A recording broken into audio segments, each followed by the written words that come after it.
All right, friends, we're going to try a new way to do our read alouds where I'm going to show you the pages as I'm reading. So if you remember from last week, we started Junie B. Jones is Not a Crook. And we finished on chapter 4, which was called No Teddy Bear Backpack. So if you remember, she found out that there's a lost and found at school because she says that someone has stole her mittens. And she goes down there and doesn't see her mittens, but finds this teddy bear backpack that she's really hoping she can take with. But principal says no, of course.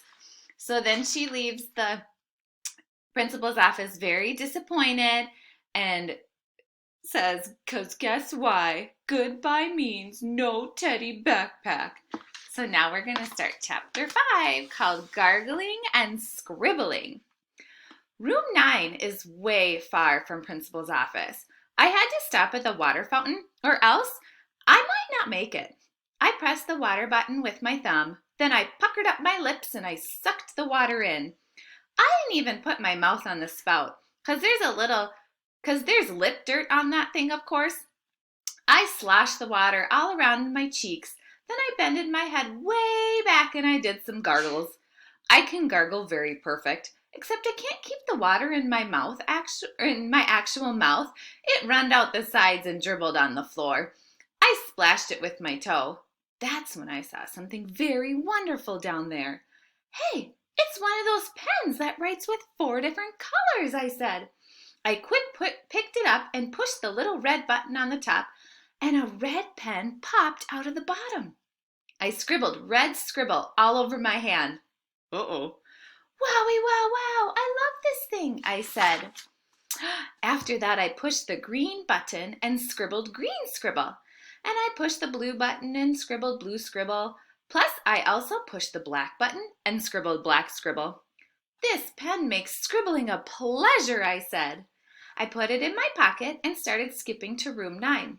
Only too bad for me, 'cause all of a sudden I remembered about the lost and found. I stopped. Oh no, I wish I didn't even remember about that, I said. Now I have to take my pen to the lost and found or else I won't wear a grin.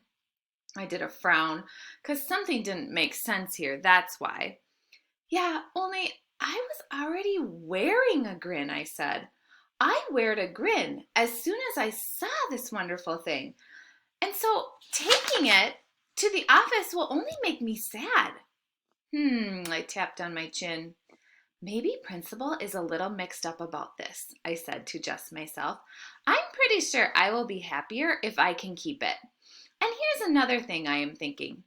I am thinking whoever owned this pen didn't even take good care of it, so I will give it a good home. And so what can be a gooder deed than that? Took it out of my pocket and looked at it. Plus, this even makes sense, because first I got my mittens stolen, and then I couldn't have the teddy bear backpack, and so keeping this pen is fair and square. All of a sudden, my whole face lighted up, because I just thought of a different poem, that's why. And it is called Finders, Keepers, Losers, Weepers. Finders, keepers, losers, weepers, I said real thrilled. Finders, keepers, losers, weepers. Then I jumped up and down very happy because everybody says that. And so finders, keepers is really the rule, I bet. After that, I put my pen back in my pocket and I skipped the rest of the way to room 9. Uh-oh, friends, do you think she made the right choice by keeping the pen this time? What would you have done? Would you have kept the pen like she did? Or would you have returned it to the lost and found?